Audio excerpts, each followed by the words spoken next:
Bonjour à tous. Hello, everyone. Today, I want to update you all on three key elements of our fight against COVID-19: modeling, testing, and vaccines. Let me start with modeling. This morning, Dr. Tam and Dr. New presented new models that show the potential spread of the virus over the next few weeks. The reality is that right now, hospitalizations are still on the rise in many provinces. While vaccine doses are being delivered every week, we need to keep reducing in-person contacts. For the moment, that's the only way to get these numbers down. Since yesterday, Ontario is now under a stay-at-home order. This is the kind of tough but necessary decision that provincial governments are having to make. I spoke with Premier Ford directly on Wednesday.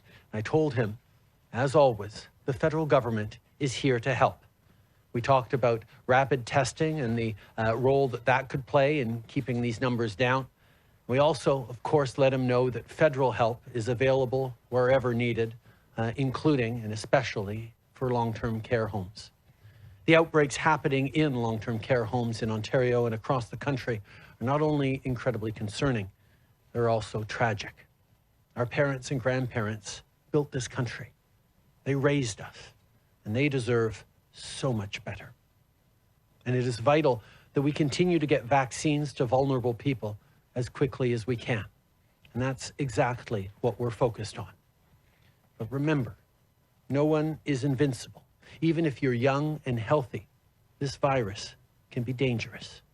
That's why we all have to keep doing our part. We're also constantly monitoring variants of COVID-19, including the concerning Brazil variant. We're doing whatever it takes to protect Canadians, including looking at banning certain flights if necessary. Decisions must be based on public health guidance. And as always, our ministers are actively leaning in on this and talking to experts to reach a determination without delay. We will continue to keep Canadians informed of any new decisions we take. To people in Ontario now under the stay-at-home order, I know this isn't how you wanted to start the new year. It probably feels like deja vu all over again from 2020. This won't last forever. But for now, we have to buckle down. This is our best way through in the coming weeks of winter. We've seen the kinds of impossible choices hospitals in other countries had to face when they become overwhelmed. Deciding who gets an ICU bed and who doesn't, well, that's not where we want to be. So please, keep following public health guidelines and stay safe. Au Québec aussi. In Quebec as well, it's very important for people to continue to follow public health directives and measures to decrease the number of cases and hospitalization rates. As you know, the pandemic has impacts going way beyond just those who test positive. When hospitals are overwhelmed, we all suffer. We all learned a new word, offloading. That means thousands of surgeries that are being put off.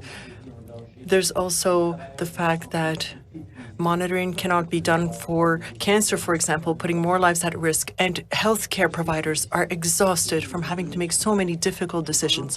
I know that we are tired and that the measures are strict, but while we continue to vaccinate those who are most vulnerable, we absolutely need to flatten this wave, the second wave. From the very beginning, our response to the pandemic has been based on science and the best data possible. However, on Wednesday, during the virtual cabinet meeting, different experts came to give us information, including Dr.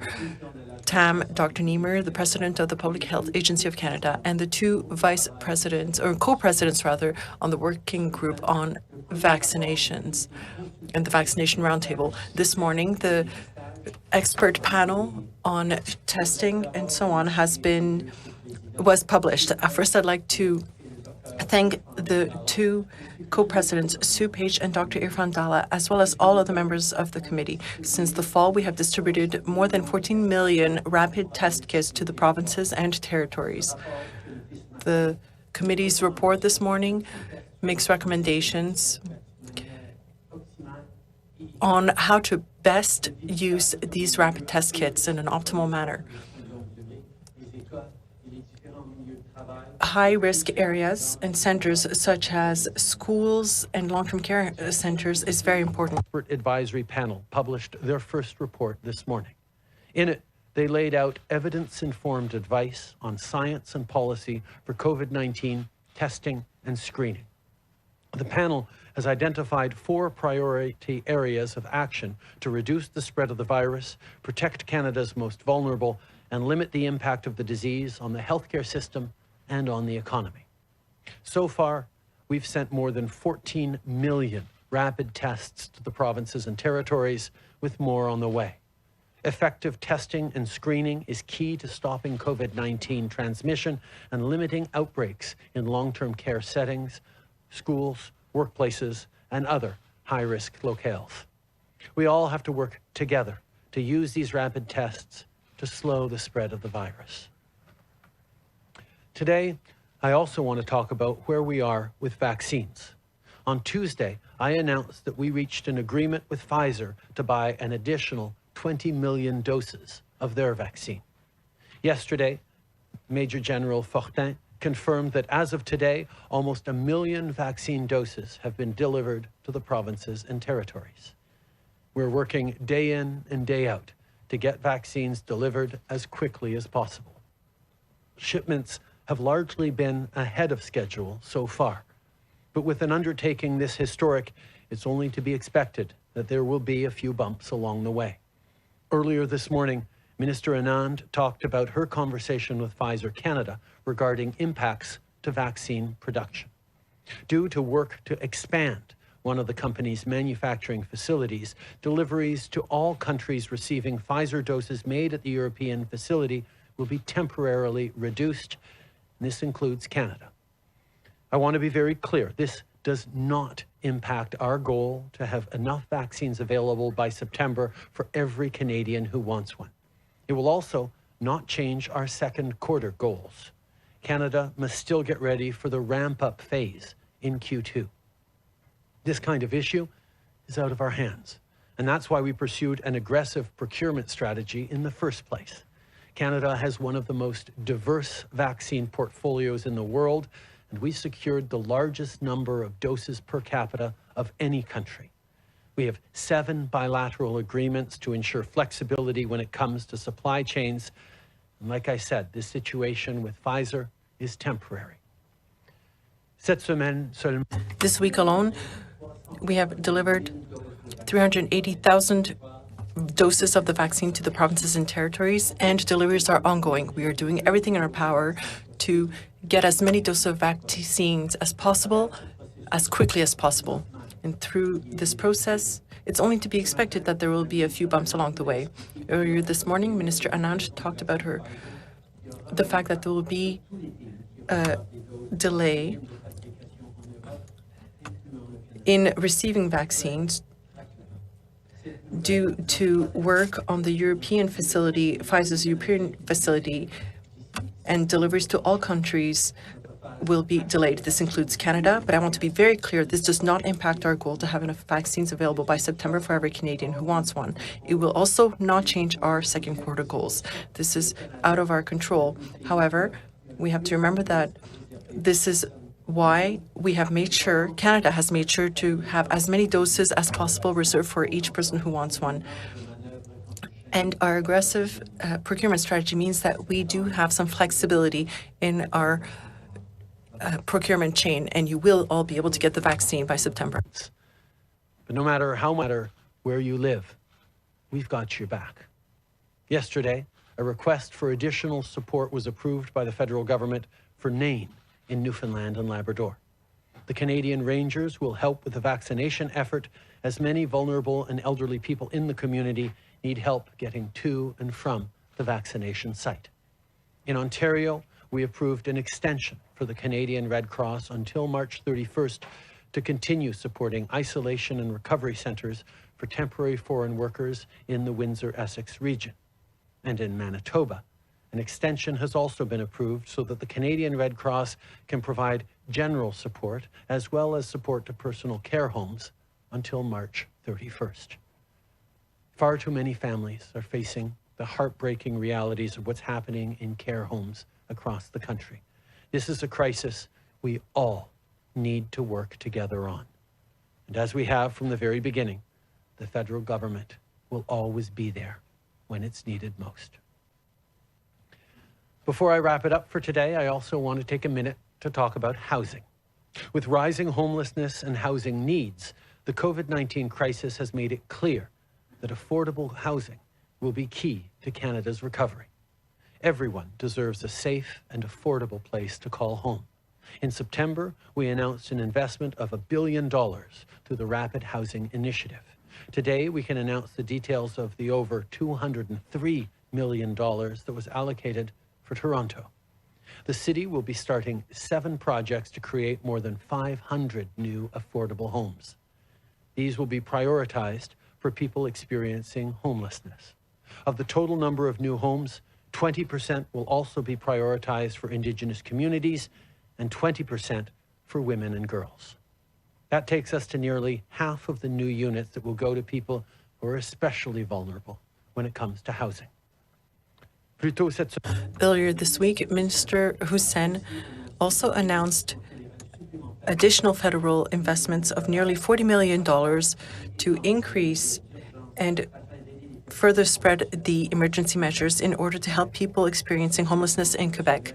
This additional funding comes from the funding we announced in September as part of the Reaching Home initiative. COVID-19 has had serious impacts on people experiencing homelessness who must deal with the cold and so many other problems. Each safe and affordable housing situation, and we will continue to work together to build an inclusive Canada that leaves nobody behind. And together, we will build a better world. Thank you very much. Thank you, Prime Minister. We'll now go to the phones for media. One question, one follow-up. Over to you, operator. Thank you, merci. La première question, the first question is from David Youngren, Reuters. Please go ahead. Your line is open. Yes, good morning, Prime Minister. Is your government going to get involved in the bid by the Canadian firm Couche-Tard for France's Carrefour? Our role as a government is always to be there to support Canadian companies, including as they look to expand around the world. I know that discussions continue to be ongoing, and I won't make any further comments on that. Follow-up, David? Okay, because my next question was, do you think the deal is dead, given the resistance in France? I had a conversation earlier this week with President Macron in which we talked about the need to work together on a broad range of things, from COVID-19 to economic opportunities for our citizens as we engage cooperatively in a global world. I continue to be confident about the ability of Canadian companies to succeed everywhere around the world, and we'll continue to work to ensure that that happens. Thank you. Next question, operator. Merci, thank you. The next question is from Lucas Mayer, News Talk 1010. Please go ahead. Thank you very much. Good morning, Prime Minister. Prime Minister, you just kind of gave the green light, if you will, on Ontario's stay-at-home order, saying it's the type of tough measure that's in place. But I'm curious that with Ontario doing what it's doing, Quebec going with the curfew, and kind of different measures around the province, with the surge in the numbers that we just saw this morning, are you considering at all some sort of short-term, more national approach or implementation, a national form of, restrictions and lockdowns? Or are you very confident the provinces should just be in complete control of themselves? As we've seen from the beginning, the course of this virus is very different from one region to another. What is right for Nunavut may not be right for Prince Edward Island, may not be right for British Columbia. And that's why our role as a federal government is to be there to support the provinces and territories through the very difficult decisions they need to take. That's been why we've been there to have Canadians' backs on supports for small businesses, on supports for families, for seniors, for students. We're going to continue to be there to support the provinces and make those incredibly difficult decisions around restrictions slightly easier by ensuring that everyone knows we have their backs. But again, because this is such a disease and a virus spread with different faces and different stories in different parts of the country, we know that provinces are best suited to determine what is the right path for them. Depuis les débuts, nous avons été... Since the very beginning, we have been there as the federal government to support the provinces in making difficult decisions that they have had to make. We know that this virus has different characteristics, leads to different results throughout the country. In the way it spreads as well, it is different. And each province is best placed to make the right decisions within their jurisdiction as to measures to take. But to support the provinces in making these difficult decisions, we are there, and that's why we are making the promise to be there to continue to support all Canadians. We'll continue to be there with support for all families, small and medium-sized enterprises, seniors, students. We will continue to be there to support Canadians and allow the provinces to make the decisions they need to make. Yes, thank you. Prime Minister, on that, do you have any, for Ontario and Quebec specifically, because they're right next door to each other and they have these, one has the curfew, one has the stay-at-home order. Are you concerned at all about just citizens, looking across the border and seeing all of these different rules and any potential confusion, any frustration that Canadians might have for those two provinces specifically?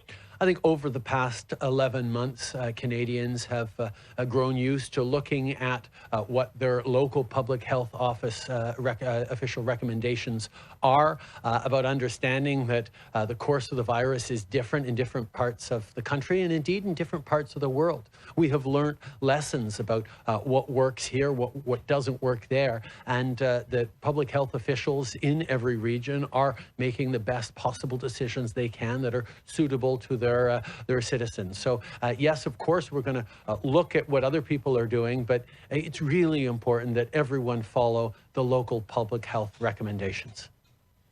Merci. Prochaine question. Operator. Thank you, merci. La question suivante est de Boris Proulx. Le Devoir. La parole est à vous.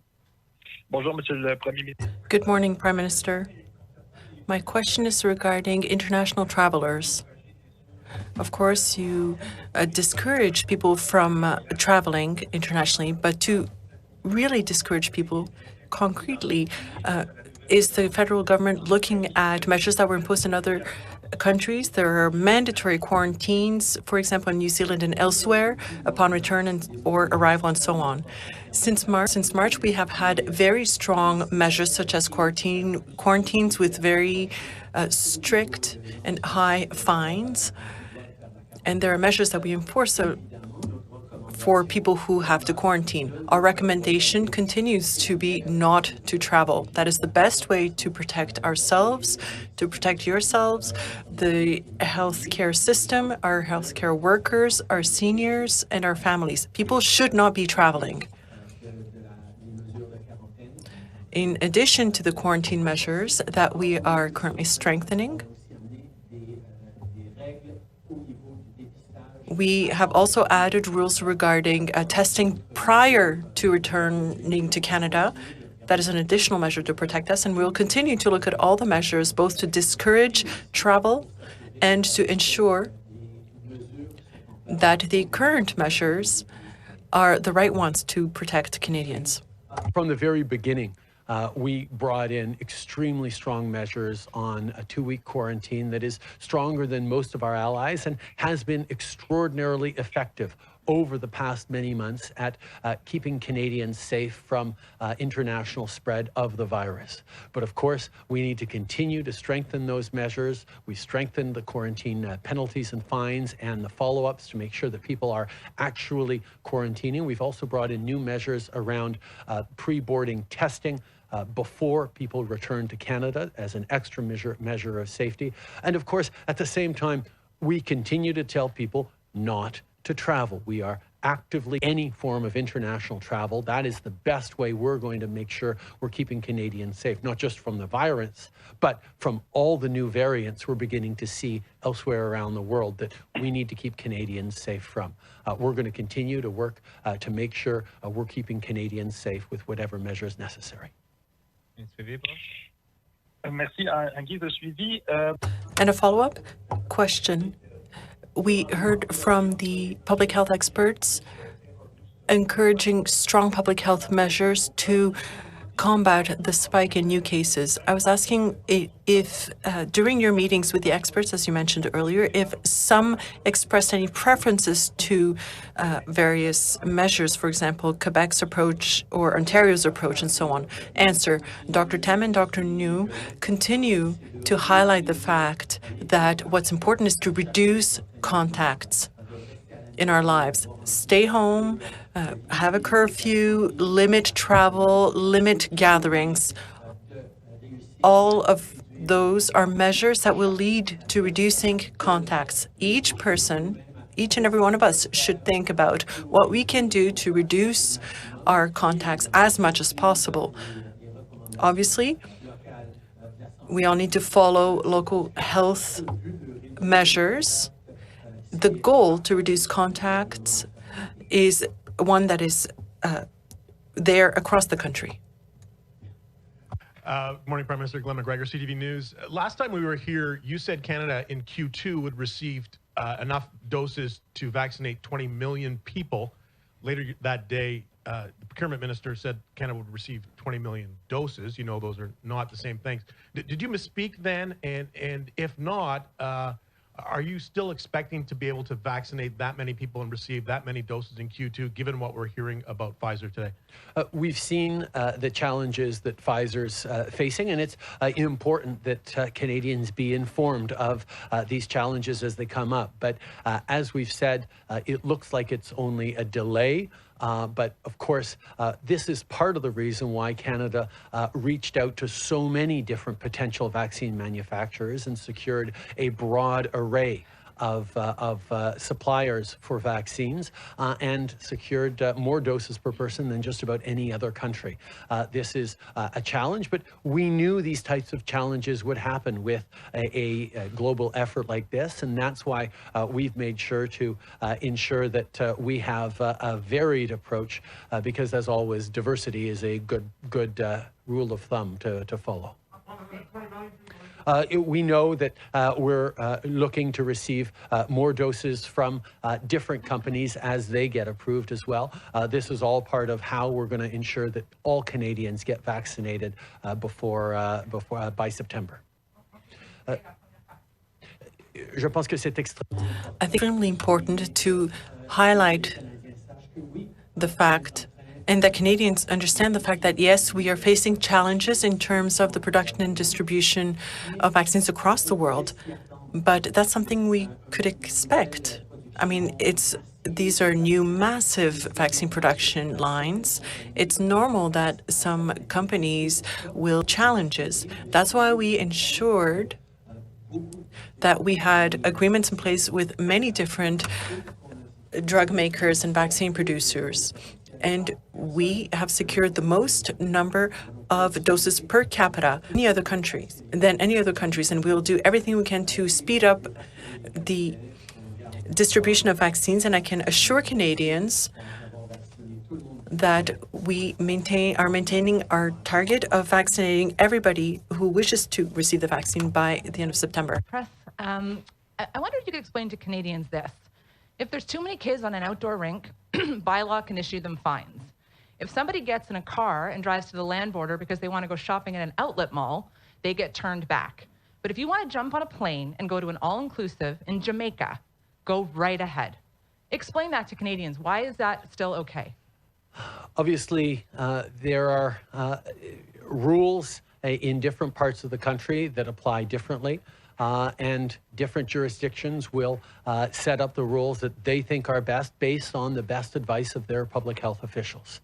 On the federal side, we have strongly discouraged non-essential international travel, including by imposing mandatory quarantines for anyone returning to Canada, and now mandatory testing for anyone before they get on a plane to come back to Canada. These are measures that are limiting, as we're seeing the airlines reduce their flights because people are understanding that they are not supposed to travel right now. On top of that, with the concerns people are seeing around different variants popping up around the world, there is even more importance in keeping Canada safe from the arrival of new strains of this virus. That's why we're going to continue to ensure that these measures at the border and on flights are stringent and applied and continue to discourage people from traveling.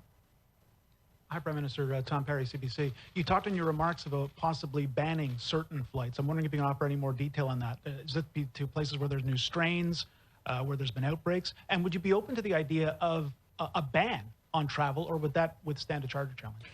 As we said from the very beginning, we will do whatever it takes to keep Canadians safe based on the best advice and the best recommendations of experts.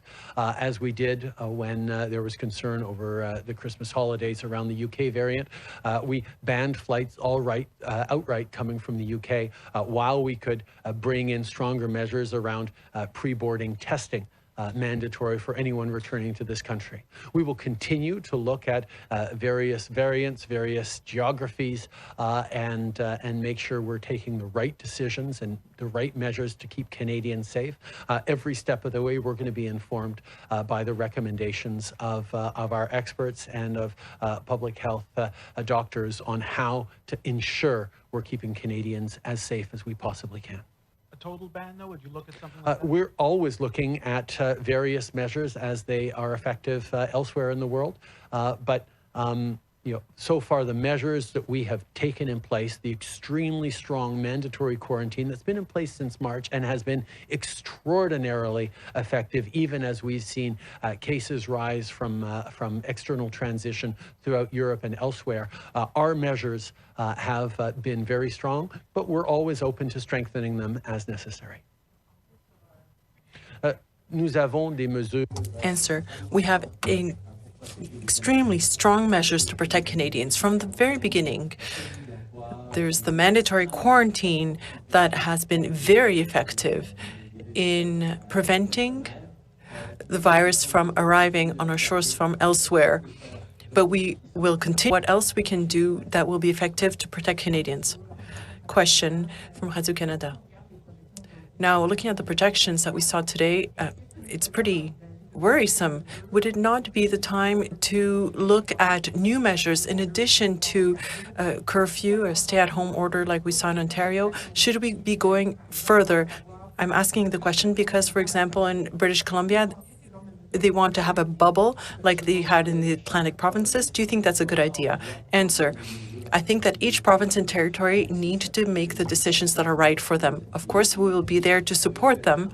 We saw that with the Atlantic bubble, they didn't need to ask for the federal government's permission to go ahead with that bubble.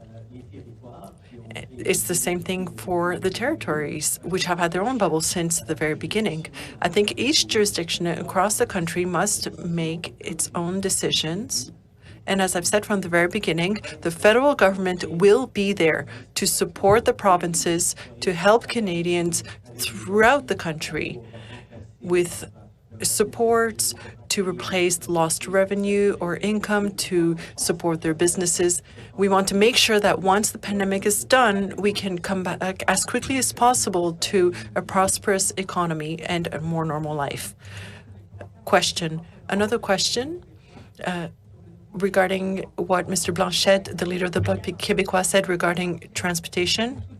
He said, and he wrote yesterday that he had raised important questions during the democratic process, but that the Prime Minister is preventing those questions from being answered. What would you respond to that? Answer. I was so surprised to see the unacceptable statements from Mr. Blanchet, especially after the week we saw in the United States, where insinuations and the fact that people try to bend the facts, misinformation, encouraging hate and intolerance by very innocent words that mean nothing. But I mean, come on, this hidden intolerance, this encouragement,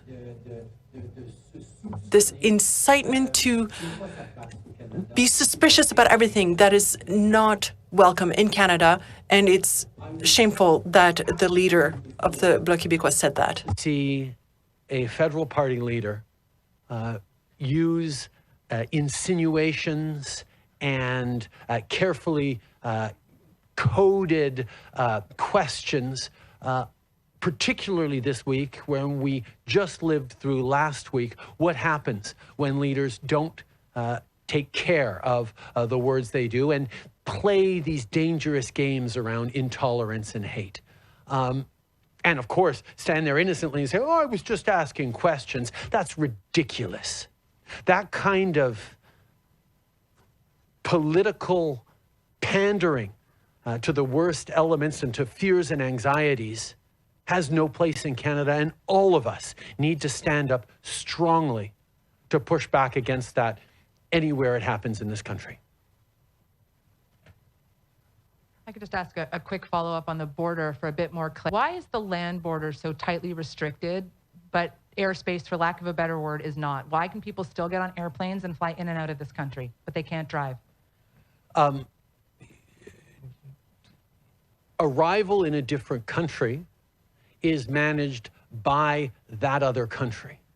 For example, Canadians can't drive into the United States and Americans can't drive into Canada. That Americans not driving into Canada or flying into Canada is a decision that the Canadian government took. The American government took a position that they haven't taken in terms of air travel. That is their decision. Our decision as Canadians is to make sure that we are consistent and strong in our regulations on travel. Merci tout le monde. Thank you, everyone.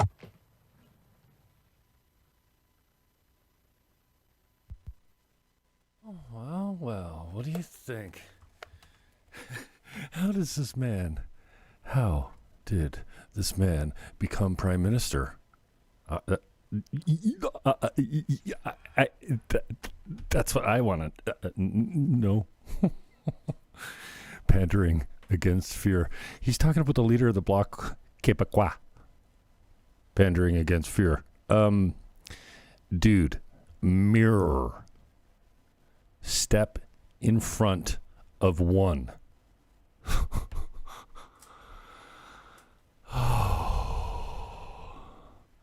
I hope I get the title right in this broadcast. Prime Minister Skippy, like Loafers. So, as you know, I'm not a big fan of propaganda and selling fear to Canadians over flu season.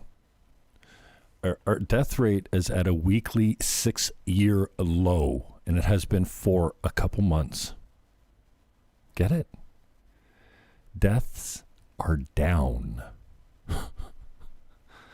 6-year weekly lows. Week after week after week after week for months. And they're headed down. Good evening, Trending I'm is Dennis down. Ford, and this is Face to Face. I'm sorry. This is not Face to Face. This is Newsmax. I've been watching Newsmax quite a lot. I'm enjoying it. Actually, I've been getting Fox News Network for about a year now and watching it, not on the regular, but here and there. I certainly can't watch CNN anymore. I mean, it just makes me... I'm not sure what makes me filled with rage more, watching them lie to me or watching the other news channels talk about them lying to me. I think it's equally as frustrating, but at least when I get it from Fox or Newsmax, they actually have some fun with the news, if you can believe that. Like, they make some good, funny points. They make me laugh.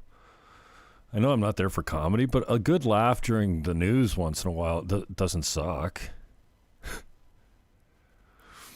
Check out my interview with Max Bernier yesterday. He's the leader of the PPC, the People's Party of Canada. And I didn't know it was coming out here, and this is always the way. I actually prepared a show yesterday. And I think if you watch the show, you can actually tell that it's prepared. which is a switch for me because normally I'm just, wing it. Let me get this right here. I had Skippy cropped so close because, well, his eyelashes are beautiful, and I just wanted to highlight them a little bit more for the ladies. Or the men, if you appreciate his look. I'm not a big fan, to be honest with you. This is the PPC. I had Max Bernier, the leader of the PPC, yesterday for just about an hour. Lots of him, less of me is better. And he talked about his 4 founding principles.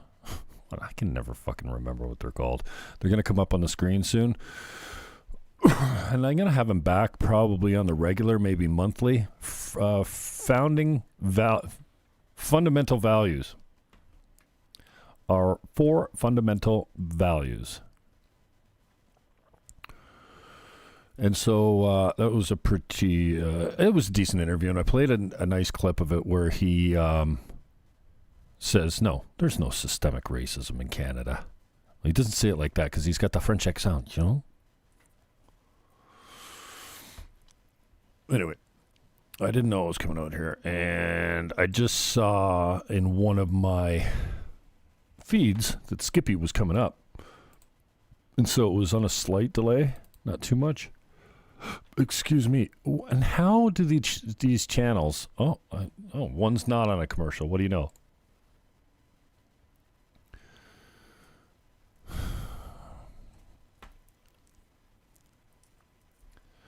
Gavin McInnes continued to address. Now, Gavin McInnes was the proud founding members of the Proud Boys. Proud Boys started as a drinking club, okay?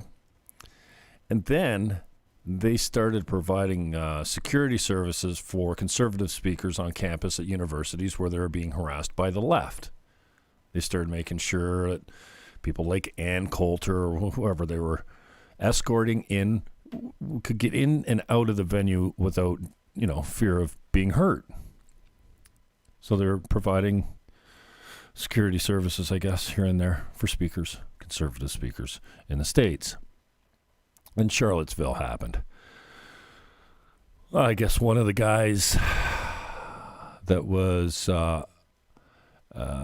affiliated with the group, no longer, because they're intolerant against violence, not against violence against people, in defending yourself. But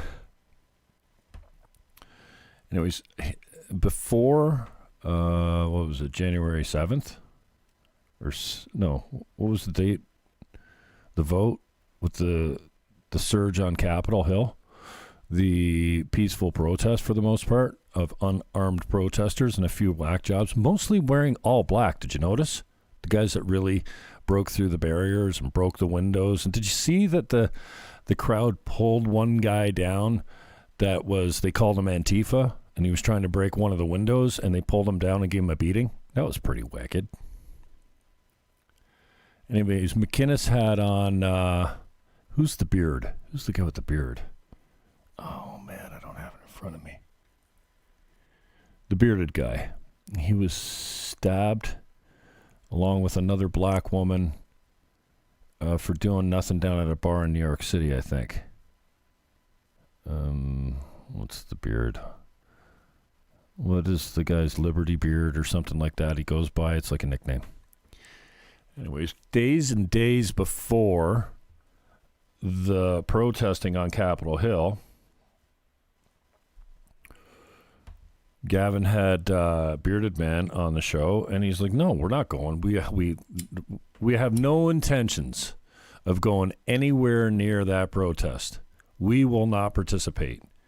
Let it be known, Proud Boys will not be there. It's not our thing. We had our Million MAGA march, and we did our thing. It was safe. No problems. Nobody got hurt. Nobody got killed. No businesses got burned to the ground. We marched. We came, we saw, we left. We're done. So there were no Proud Boys down at the Capitol, except one. One flew in from Hawaii, apparently, who's apparently documenting the event. I don't know how far he went. I didn't see pictures of him inside the Capitol, but it was well known that the founder of Hawaii Proud Boys flew to Washington and was at the event. But that is it. There was no one else there. Nor will there be anyone at any state capitol on the 20th for Inauguration Day. Proud Boys will not be protesting. Proud Boys. I love how white supremacy is the left's boogeyman. You know, it doesn't really exist, right? The KKK is down to about 350 members. I'm exaggerating a little bit, but they're dead. They're almost gone. And when's the last time you heard some cracker walking around talking about get them all back in chains. Go back to your home. Like, how many times have you met a guy like that? Or a woman like that? It's just not a thing. You know what I do see is black supremacy. I see that a lot. Not only by black people, but because white people seem to hate themselves so much. Did you know that Caucasians have the largest percentage of in-group hate for themselves? Yeah, white people hate themselves. We're not worthy. We're oppressive. We're racist and intolerant, and we keep people down. Listen, if you're getting held down because of your race or your gender, I'm standing beside you, man. I'll fight for you. If you show me one system, one organization, one corporate bylaw that is racist in any way, I got your back, man. I fight beside you. So show it to me. What, you can't? Why can't you? Oh, because it doesn't exist. I get it. Now, when I had Max Bernier on yesterday, he said, you want to talk about systemic racism? The Indian Act. That thing's racist. Let's get rid of it. Now, I'm not familiar with the Indian Act. I've heard before arguments on both sides why it should be scrapped or kept or whatever. Isn't just referring to them as Indians now, isn't that offensive? I guess I say natives. Can you say natives anymore? Or you have to say First Nations in Canada. Anyways, the Indian Act, which is how it's written, what it's called. Max Bernier said, you want to talk about institutional racism? The Indian Act. That's what it's called. That's racism in Canada. Found that interesting. Go check it out. It's on my page, Trew.Tube. I'm broadcasting on YouTube now. Aboriginal, whatever. Native, First Nations, Aboriginal. At some point, they all become offensive.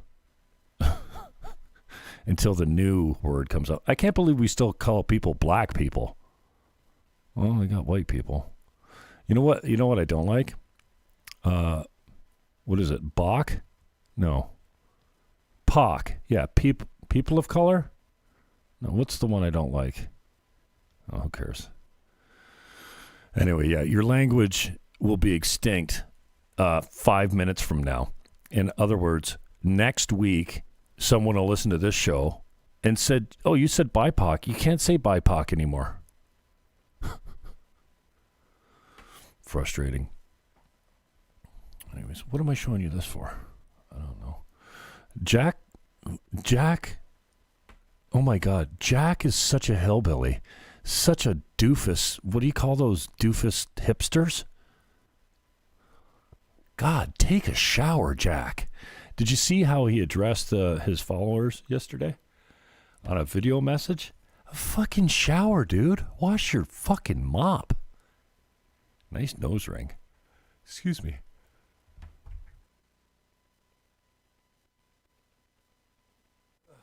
Oh, God bless me. Oh, that sneeze almost stopped my heart. Jack, please do your friends a favor and shower. He's so gross. I was talking yesterday. Actually, I came out last night and did my Thursday Night Live My Jim Fannon Show, 7 p.m. I mean, last week I faked it and recorded it early, so because I get up at 6:37 in the morning. By 6:37 at night, I'm starting to fade. I said the other night I'm gassed. I don't mean gassed like loaded. I mean like I'm running out of gas. So last week I faked it and recorded early in the morning, and then played it as live, even though, you know, the recording said I'm recording this. I wasn't really trying to fake you out. Not that it matters. Who cares? Anyways, Trew.Tube's back up. We had some issues. We had to reformat it. We've gone with a couple different plans, plugins, whatever the fuck they're called. Trew.Tube. Soon, I'm going to stop giving this away. And this, I'll have at least one person that pays for it. She won't watch it. She'll just pay for it. Hashtag Claudia. Anyways, McInnes came out last night again saying, don't fall for it, man. These threats are not coming from our side. We're not making them, and we won't be there. Now, I know he doesn't speak for all conservatives, or for the Proud Boys for that matter. He did step down and has no official affiliation with them anymore. Enrique is the president of the group. He's a Cuban Afro. Is he Cuban American or what? And is Cuban black? Okay, he's a Cuban American. I've heard him referred to as Cuban African American. He's got darker skin than me. He was even arrested the other day getting off the plane. He took the fall for, what did they do? They cut up a Black Lives Matter banner. I don't think they ripped it off the building, but they cut it up. And so he took the fall for that, and then was released on bail. Oh, did you see Kyle Rittenhouse yesterday on the front? Well, I don't know, it was a front page, but it was a high-ranking story. What happened to my... Oh, I'm watching on delay. Swalwell likes Chinese spies. All up in him.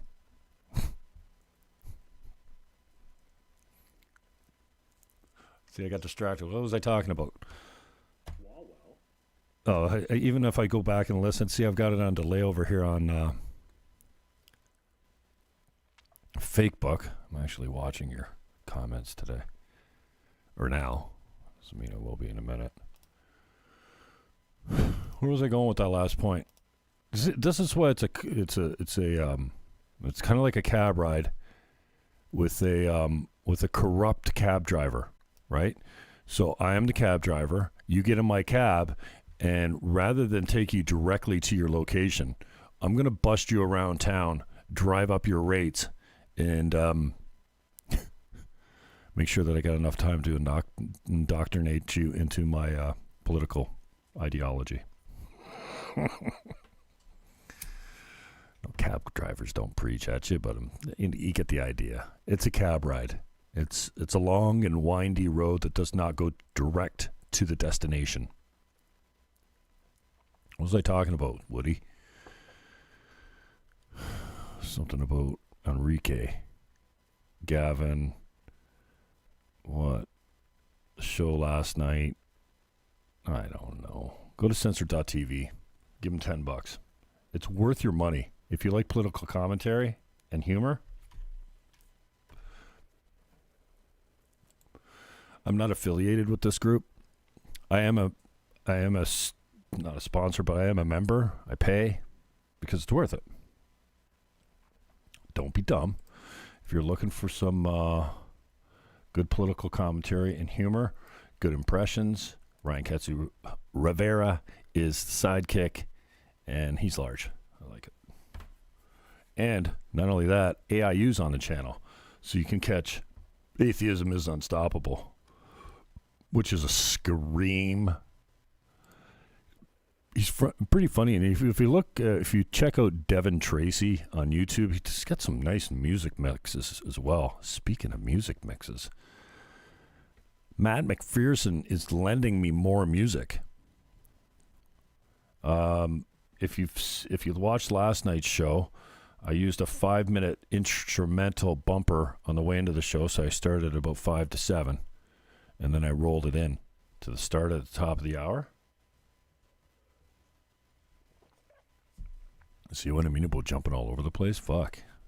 I didn't even do Adderall today. I thought about it. I'm like, oh yeah, lockdown. Let's get some shit done. Let's drop 20 milligrams of Adderall in the morning and see how much I get done. Well, it's amphetamine. It's speed, right? And it kind of leaves you a little jittery. You know, kind of your jaw's just a little clenched all through the day. Dude, you get shit done.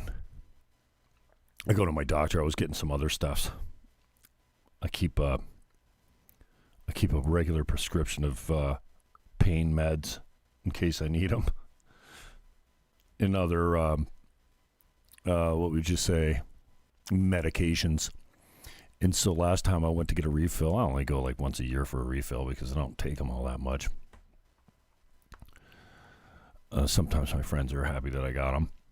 But I go, yeah, how about Adderall? Well, he goes, you have problems sitting still? Yeah, since I was born. How about you have problems completing tasks? I go, no. I have 100 tasks on the go. They get completed eventually. But I can't work on one for more than 5 minutes until I jump to the next one. So I'm like, what about Adderall? Hashtag Claudia. I knew the first time I spoke to this woman that she would be my friend. And then on that same conversation, I think we were talking about drugs or alcohol or something, and she said, hey, you ever tried Adderall? And I before I even answered her, I knew I would be trying it. And I made myself a deal. I said, no more new drugs. But that's prescription. Whatever. Try it out. Eric Swalwell. What is it? You know, I don't... How much time do you have for these clowns? He's on the intelligence committee. He was banging a Chinese spy for a year. He didn't even know it. Anyways, I can remember where I was at. I'm like, yeah, doc, how about Adderall? And he says, well, okay. Yeah, well, it sounds like, you might be, might work for you. Here's a pamphlet, and just bring it back all filled out, and I'll set you up. We'll see if you... I'm like, dude, you just made me wait in that waiting room for 45 minutes before I came in here. So if you think that I'm taking the prescription that you're giving me without the Adderall on there, you're just put it on there. I'm not coming back with this thing. Just give, well, I don't know, I've got a great doctor, and he loves to bash Trump for about 20 minutes when I'm in there. He's very political. And he knows that I'm a 10-time candidate, so I'm a sitting duck when I go in there, which is fine. I don't mind talking to him about it. Oh, I don't know. There's narcotics on here, and it's too many at one time. And then pharmacy might. I'm like, just put it on there. Pharmacy's going to be fine. Trust me, they'll take my money. So I dropped Adderall apprehensively early in the morning. I think it was, it wasn't early in the morning. It was around 10 o'clock in the morning. I got up at 9. I went, grabbed a coffee, came back, drank a 20 milligram tab of Adderall. I told him, I'm like, 20 milligrams, dude, that's like, can't you give me 10? He says, oh, you're a big guy. I go, well, can you split them in half? He goes, oh, yeah, you can split them in half. Then when I get them, they're capsules. You split them in half if you're snorting them, but you're not splitting a capsule, dude. Anyway, so I dropped it at 10 o'clock. By 11 o'clock, I was thinking, I should feel something. Not really. But I expected this immediate boom, like a pick-me-up, like zzz. And then I'm like, is there anything there? Yeah, there's a little. And then shit started getting done. Hey, picking up couches with one hand, vacuuming underneath them, you know. Cleaned every room in the house, vacuumed everything, went for a walk, cleaned the toilets. You know, I just got a lot done. I didn't do actually any of that shit. I had enough energy to come out and broadcast that day. But then I took it, and I'm like, yeah, I don't know. I don't know if I'm going to drop Adderall again.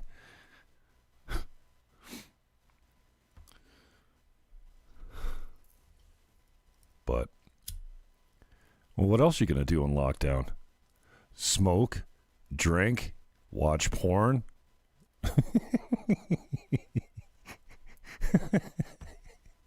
24 hours a day.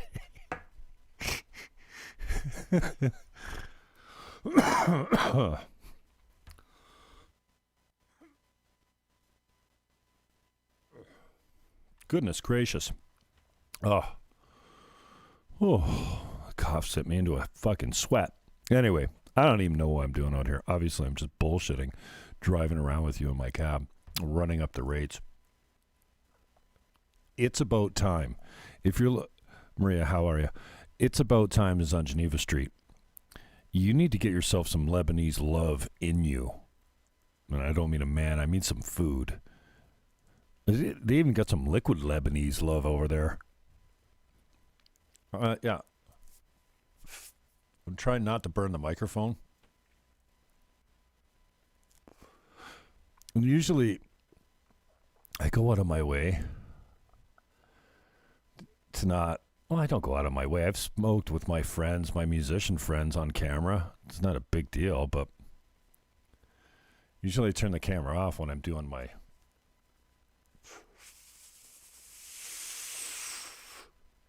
You know, the nasty habits. Nobody wants to see you doing rips. What do you quit smoking weed for, Maria?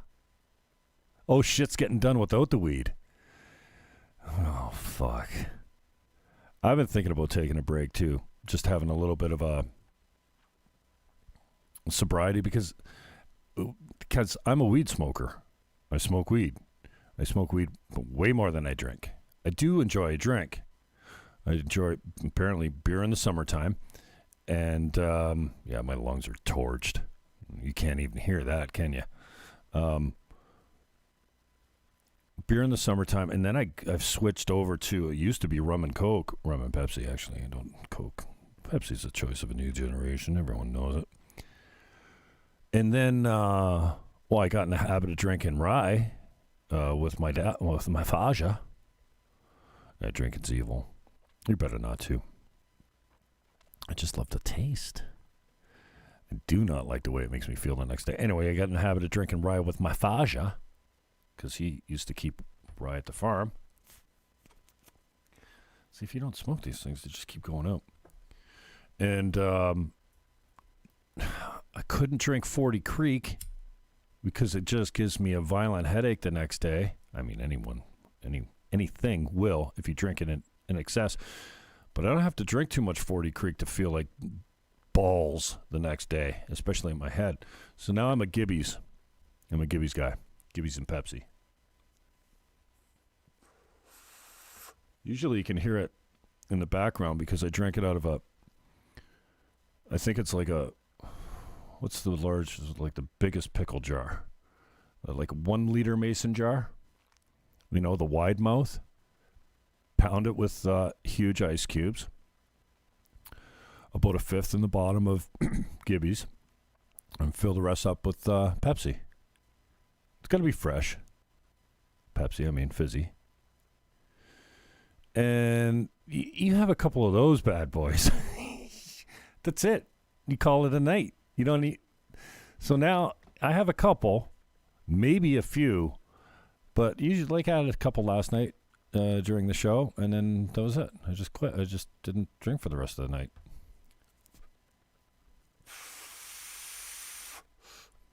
But weed is something different. But yeah,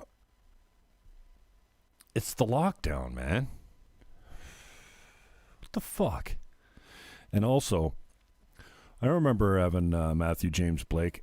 You're on the clock, MJ. Get into my studio and give me a fucking segment. 2 hours I want. I have been jamming with said Matthew James Blake recently. Well, before the lockdown. We won't do any more. Wink, wink. He's pretty good on the kit. He's been on the kit, and Scotty on the keyboards, and I'm the producer. I yell at them. I tell them they're playing like shit. I record. I make sure the levels are going out, and I mix it with some royalty-free video. You can find it on YouTube. You can find it everywhere. It's called A Little Bit of a Jam, or I think one was called a Sunday Night Jam. A Little Monday Night Jam was Monday night. It was wicked. Just two-piece. And I've been getting on the drum kit a little bit more here and there, and I think I've kind of, I've been playing air drums for a long time. Why shouldn't it come semi-natural when you get on the kit? And I think it was my brother or something was here the other day. He's like, dude, wow. I said, oh, well. He says, how long you been playing? I said, I don't know. I sat down here. This might be my 5th time. He goes, oh, jeez. I could never do that. So I guess sometimes you just cut out for the rhythm. I love the drums.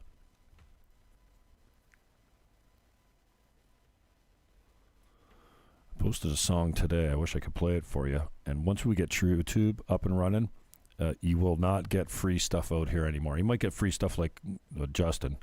But I'm going to try and, do a paywall on a paid site. See if I can get 3 sponsors.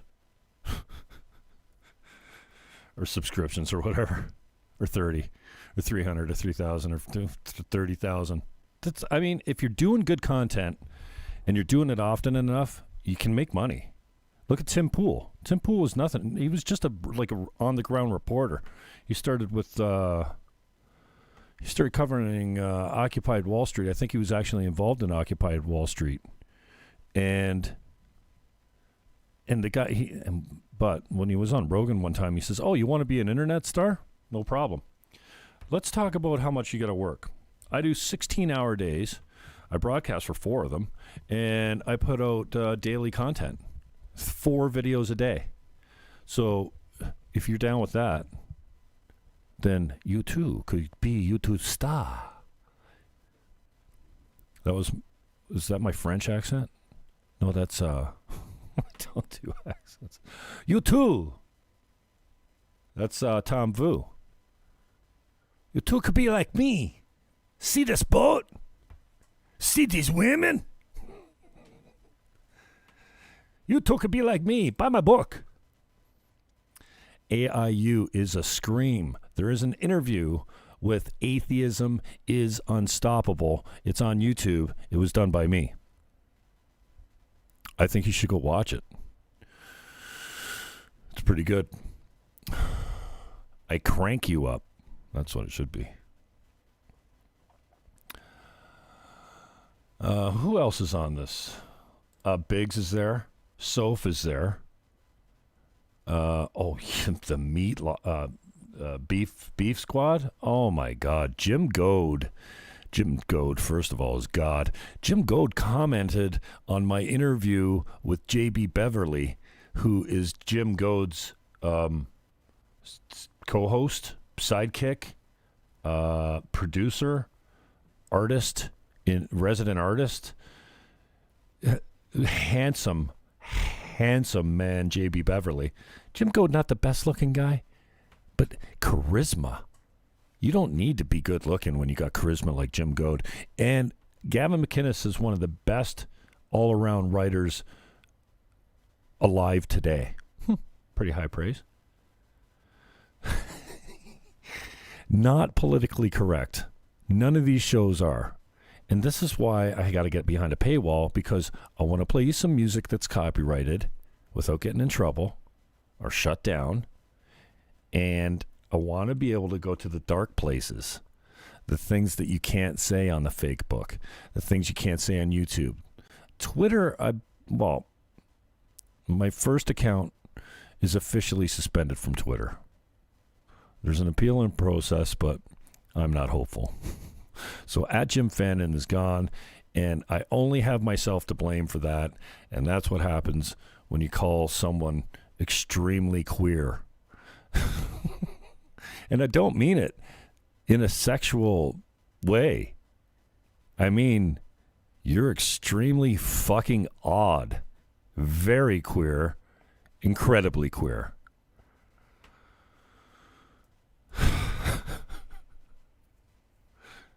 You know that queer was a word before homosexuality was like fashionable.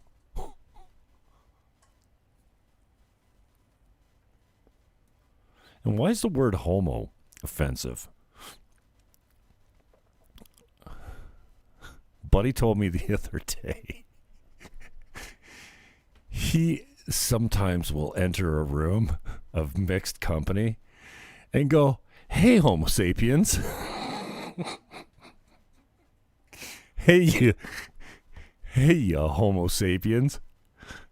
Hey, you bunch of Homo sapiens. And somebody give him a hard time for it. What are you doing? What, you trying to bait us into the, oh, it's funny. You're a Homo sapien, right? What's up, Homo? I don't know why. It's not the gay people that have captured it and made it a bad thing, I don't think. I think it's all the rest of us. Go check out this, okay? Censored.tv. Just throw down $10.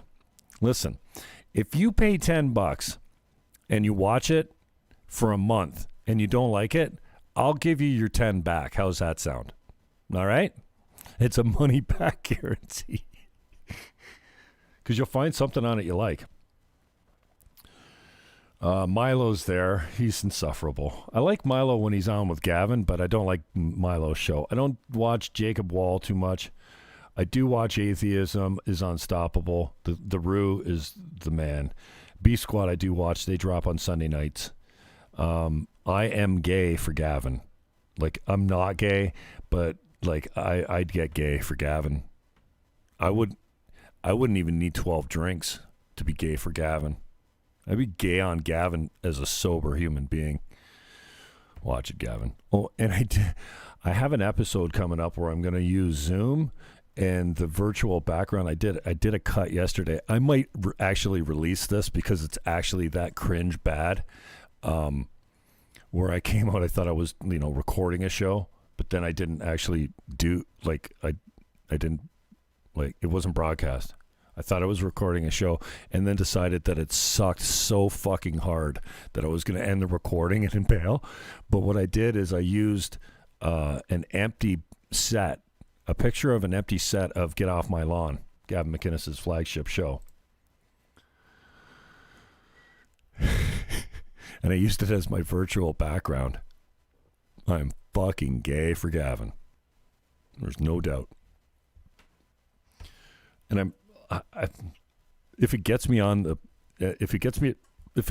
network, I'll start putting out a regular show if I get a network. In the meantime, my web guy that I met through Gavin McInnes, actually I turned him on to Gavin McInnes because of the clips I was posting in the Jim Fannon Show when I had a real YouTube channel. Contacted me on Facebook. I always screen you on Facebook, so if you send me a friend request, well, if you're listening, well, actually, this is public. But, yeah, if we're not friends and you send a request over, you get a message something like this. Thanks for the ad. Have we met? Just making sure you're not a bot. Everyone gets the same thing. Unless you have a pretty face, and then it's, hello, gorgeous, I'm single, have we met? Thanks for the ad, and oh, by the way, are you a bot? No, I don't do that. Maybe I should.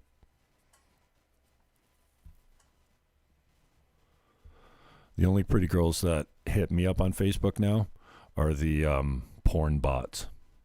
Well, they see me coming, right? Because they all get a piece of my money because I have subscribed to all their OnlyFans accounts, like whatever they're called.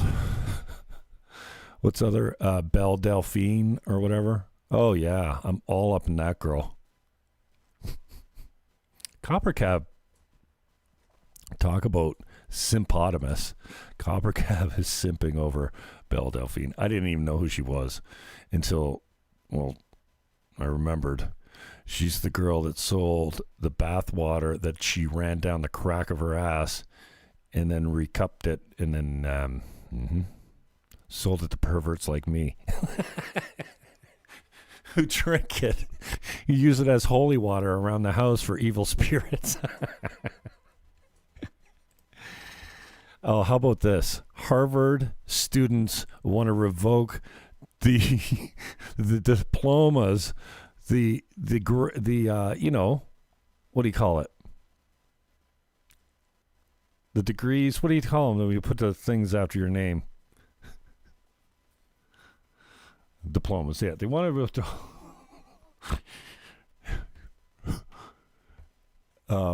Somebody on Newsmax today said you can give them their money back for the education they paid for too if you're going to rip them of their status. Can you imagine? The purge is on. The purge is on. As I mentioned, my @Jim Fannon Twitter account with 10,000 followers, almost 11. I committed twitticide there by referring to a local reporter, and I use reporter in air quotes. I could put myself on camera, but for doing a story on Jim Diodati, Mayor Jim Diodati. Jim, you're on the clock too. I need another interview. Inadvertently left a voicemail message for said columnist, because he only used to write a column. They took him off the beat because he was too, I think, confrontational maybe with certain politicians in the region. Still is. Hates me for whatever reason. We used to be good when I was a Green Party guy, but then when I came into a moderate position, a more conservative position, he and the girl that he jams on a regular basis on regional council decided that, they would, I don't know, run a disinformation campaign about me, print fake news about me. Yeah, the last one was great. I got hate mail for about a month and a half. And some new fans, too. Of people that agreed with me.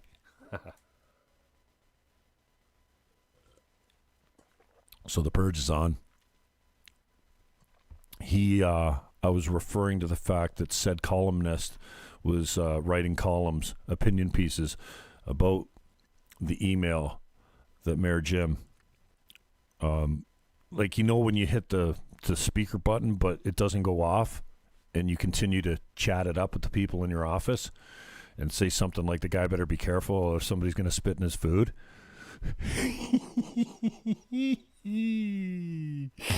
And then you look down and the light is on. You're like, oh fuck. Boop. And then you hang up. I think that's kind of what Mayor Jim did. He was calling this local columnist's voicemail at where he works, or maybe on his personal number or whatever. He thought he had cut the call, and then inadvertently, was talking to probably his staff in his office and said something like, yeah, better be careful there, little man. Somebody might spit in your food. And then, so this columnist, this guy basically draws a check from COVID now. Now that Trump's gone, COVID is this guy's main beat, whatever. Parade. So I screenshotted it. I misspelled and, put my nicknames on him, and then said that he was extremely queer. And I thought it was fucking hilarious. And I should have known. Like, if I was going to do that, I'd do it on my smaller account. I should have known, because I've got a couple strikes already. I told, I think, Andrew Cuomo that I hope that he fell down and bumped his head.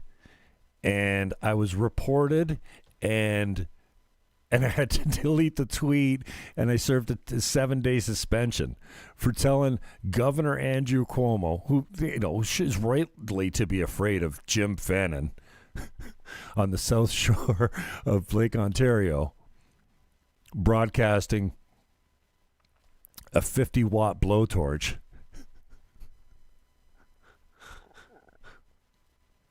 Excuse me, I can hear my throat gurgle in my ears. I said in a tweet that he should fall and bump his head. It's word for, not word for word, but basically that's it. I hope you fall and bump your head. That was strike 2. What was strike 1? Oh, no. It was Bill de Blasio, fall and bump your head. Cuomo, I retweeted something of his, or took a picture of something of his and retweeted it off and said, Governor Cuomo, bringing death to your door, in quotes. And that got me strike 1. I did a 24-hour suspension for that.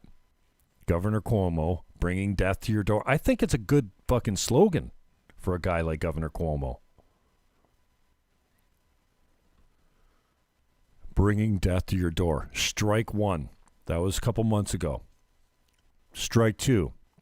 Telling the mayor of New York City, Mayor Billy Balls de Blasio, that I hoped he fell down and bumped his head. That was violent speech. Violence.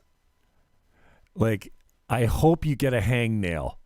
I hope you get a headache. I hope you stub your toe, you pathetic human being. Can't say that. Hey, if somebody hated me so much that they wished that I stubbed my toe, I'd be okay with it. So, calling a local a local columnist. Why can't I say columnist?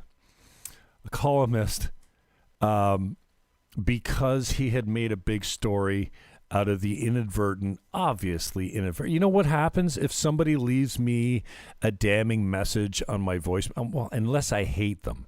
If I hate them, I'm going to make it public because I think it's hilarious, not because it sells papers. But for this particular media, I want to say media, I can't. Media cuck, shill.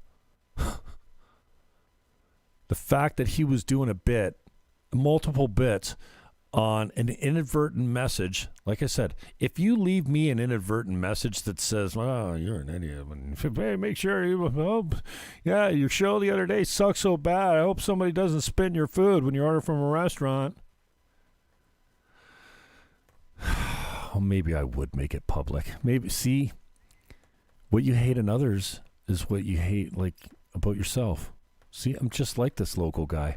I would have fucking made it news too. I would have turned it into 40 clicks if I could have. Probably. Would I?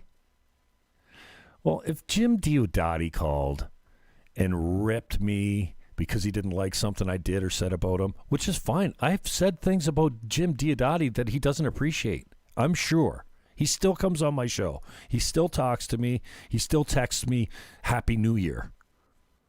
I like Jim. I've known Jim for a while.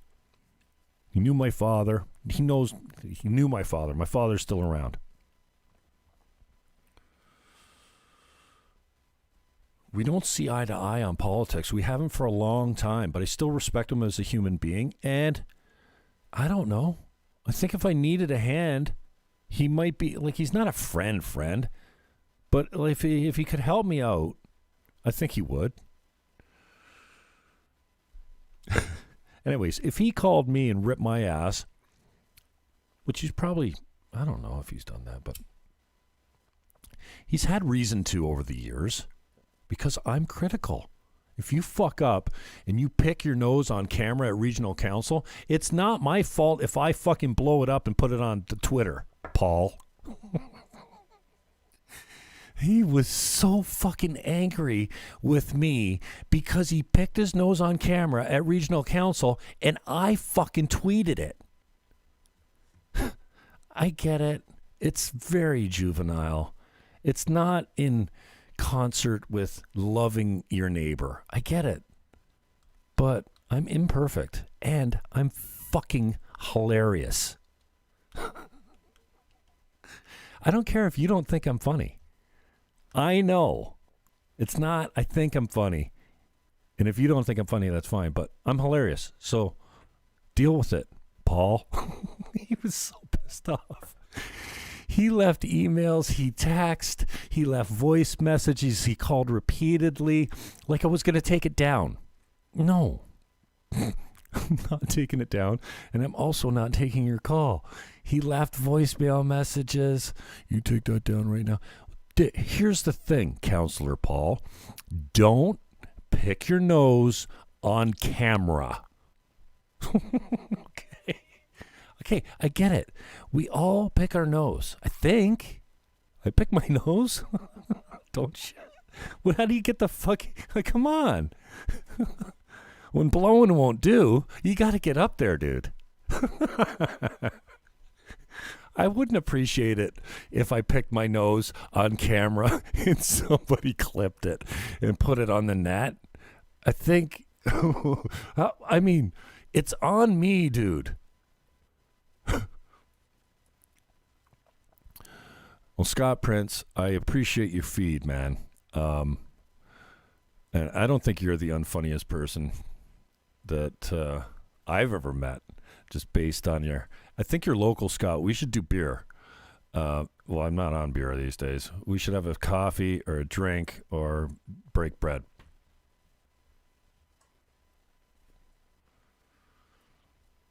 I haven't really cruised your profile often or thorough enough to know if you'd be worth my time, but your posts are fucking genius, dude. And I'm sure we could have a couple laughs. I'd be down with doing that. I've been meeting a lot of people from social media lately because, well, what the fuck? Where else you gonna meet them? You know, some people I know from here and there, but especially the people, like, I don't search out people that share my opinion. In fact, for talent or for show content, I'd love for someone. I remember when I had what's the black guy from Welland? I remember he came over. It was fucking classic. He goes by the fuck's his name? Anyways, I had a suggestion to have this guy on. It'll come to me. It's like a Greek god. Fuck's his name? Anyway, he's a big black guy, good-looking guy, and he's from Welland. So before we do the show, we're hanging out, and I'm going, listen, dude, I'm just going to tell you right up front, and MJ was here, Matthew James, too. He witnessed the whole thing. I go, first of all, you already got 2 strikes going against you, okay? You're black and you're from Welland, so this show better be tight. Like, I don't want any excuses from this time.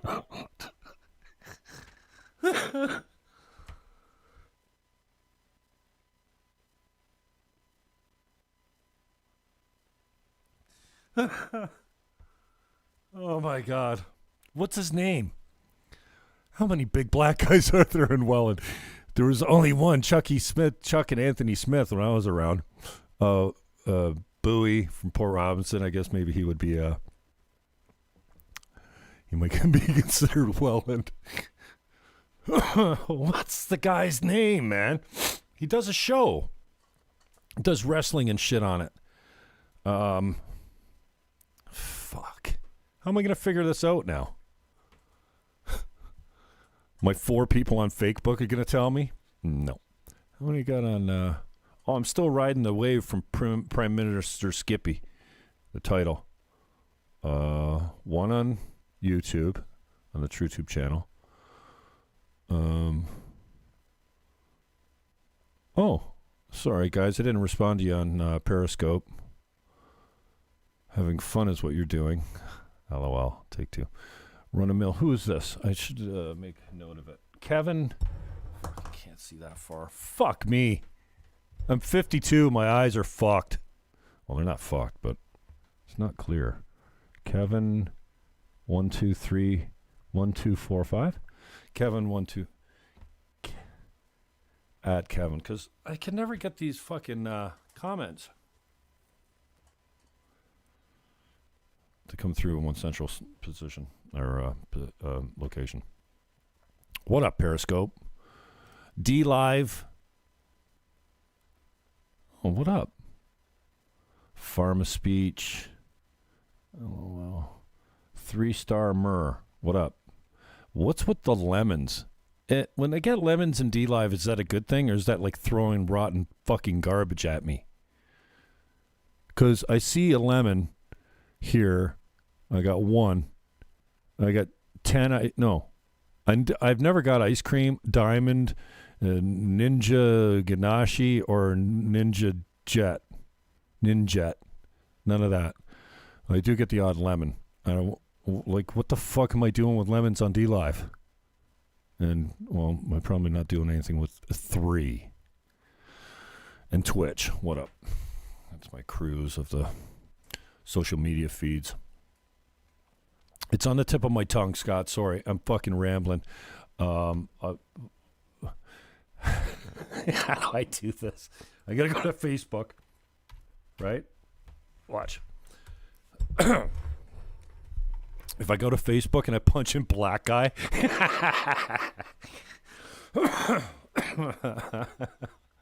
What the fuck's his name? It's going to come to me. Not Atlas. And I got a great clip. Oh, I'll just go to my Instagram. There's a clip of me and him on the Instagram. Because I called him a hopeless lefty. This is one, like, I don't like watching my own stuff because I think I suck, really. There's few little clips that I ever make that I enjoy myself. What's up, Alex Kazam, you handsome, filthy beast, you? I'm just not into myself that much. I used to love my radio show. I don't know what it is about what I'm doing now because it's way more entertaining from the standpoint that I can talk about. I can show you. Look, I can show you Alex Kazam. He's fucking handsome as the day is long, as my dad would say. Let's see. What is this? My Jim Fannon Show page? Yeah. Okay. I'm gonna be so pissed off when I fucking Tyrus. No.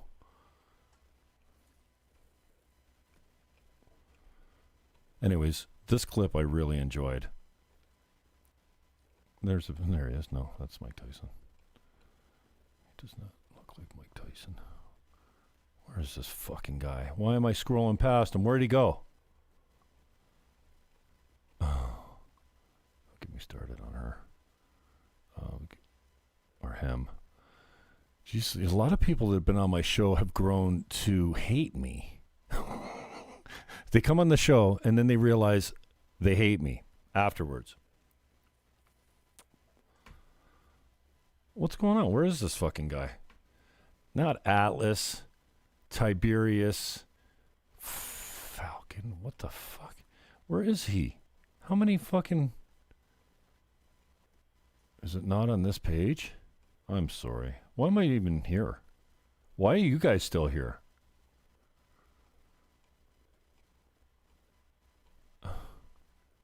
Well, there he is. No.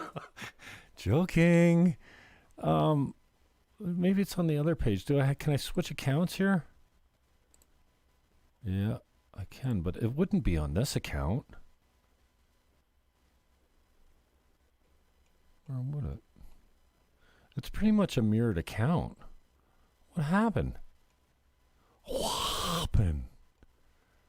Where's my boy? Anyways, it was a great clip. Was it not on my Insta? Where's my boy? Oh, now I'm pissed. Matthew James Blake. Oh, for fuck's sakes. This is an abortion. what the hell was his name? Phoenix, Tiberius, Radical. What the fuck was his name? Fucking hopeless lefty is what I called him. The clip was classic. You are a hopeless lefty. He goes, I am not. I'm sorry, man. I can't fucking for the life of me. I need to... Yeah, sorry, Prince. Alex Kazam is a handsome black dude in Welland. Yeah, it might work. Oh, don't let that up there. See my pop-up messages. I thought I stopped my pop-up messages from coming up. That's not good. What's his name? Fuck. Pain. Not Pain. He's got a... What the fuck's his show? Black dude.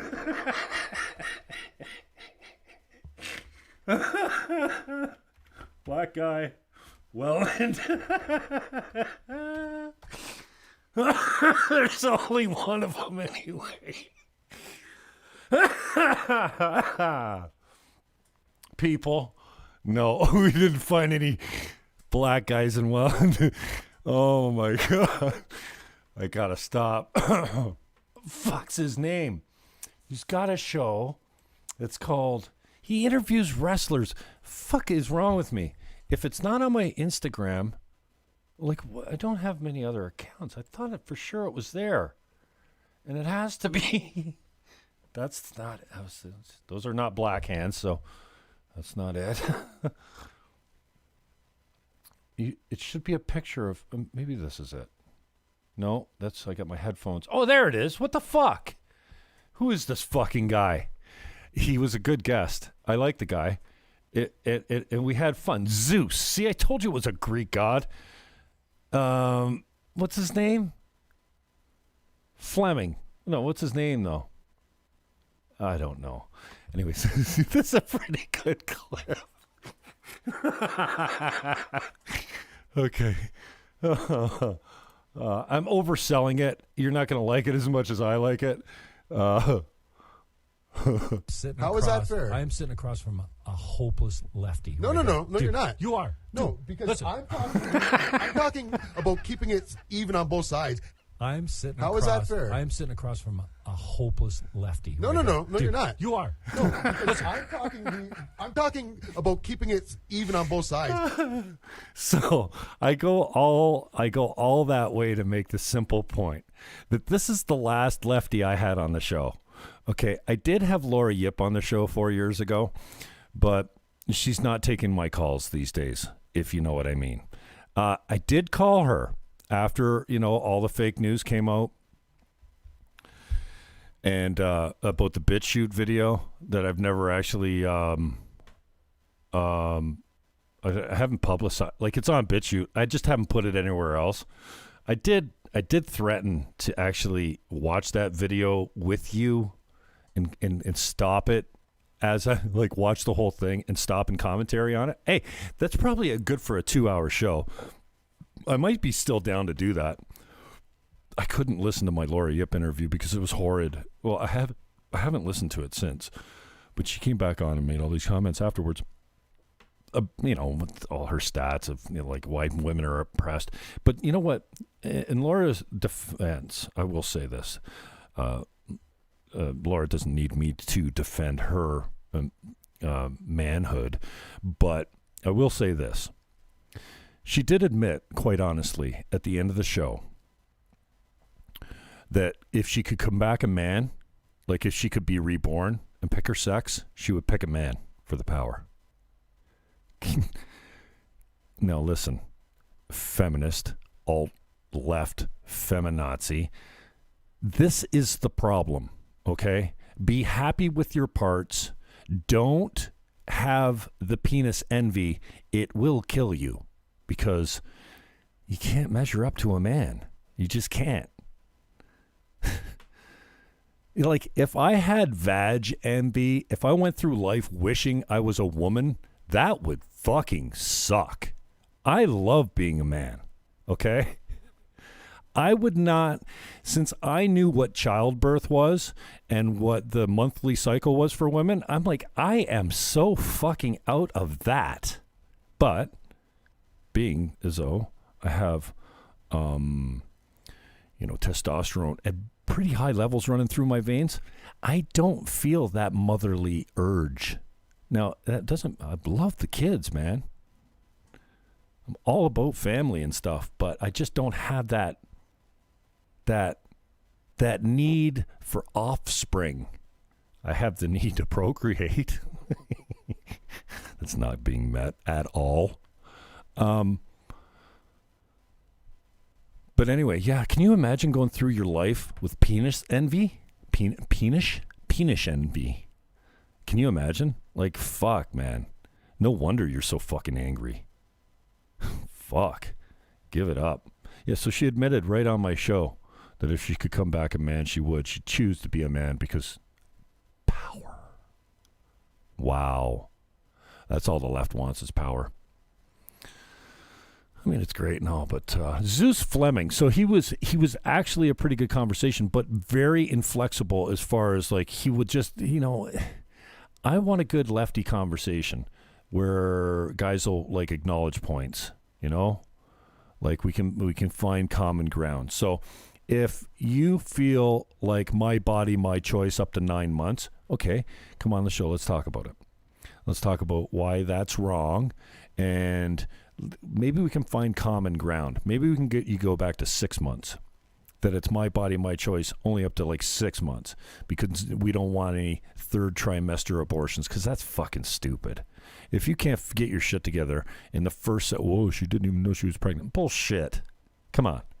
If you can't get your shit together in the first 6 months, you shouldn't be able to end the life that's inside of you after 6 months. It's just, can we find common ground? Can we agree to that? Can we outlaw late-term abortions? Can we? All right. And then I'll even, like, I'd go 6 months, but I'd rather 30 days or first trimester, 90 days. Yeah. Oh my God. I'm exhausted. I got to get out of here. Well, that was my Instagram account. What else do we need to show you? Anything? Go join the People's Party of Canada. It's $10. It's also $10 to go and join censored.tv. Hilarious, informative, conservative. Oh dear. Don Lemon. This is why you need to subscribe, okay? If only for atheism is unstoppable. Usually, yeah, and I can't play this because I'll get ripped. But he always opens with tunes that he's morphed, mashed. And look at this. This is only 13 minutes. It's hard-hitting. It's well-produced. It's funny. And it's pretty accurate, topical, and cutting. Like, if you're going to be a flaming drama queen like Don Lemon, you're going to get it from this guy. And someone's going to get it. Things are quiet. Things are really quiet. You're going to get it. So, yeah. And then we got Black Guy in Walnut Search didn't go well. Oh, brother. And this is not... What's going on with the New York Post lately? Is Madonna banned from social media? Shortly after the 2017 inauguration. Yeah. She said she thought about bombing the White House every day. What? Shut up, Madonna. Like, you used to be an icon. Now you're just a washed up bag of bones. That's, oh my goodness, a plastic surgery gone wrong. What did you do? Pick up where Michael Jackson left off? Fuck. You look like Miley Cyrus now. I'm going to have to get some plastic surgery on my tongue. Some elective surgery, if you know what I mean. Because it don't work. But yeah, don't watch this. Watch Newsmax. I don't know. I've been enjoying Fox News and Newsmax. Newsmax is good. Here's Greg Kelly. He's solid. Is this Greg Kelly? No. Grant Stitchfield. He's good too. I don't know. I'm liking this. Go check out Newsmax. Just stop being queer.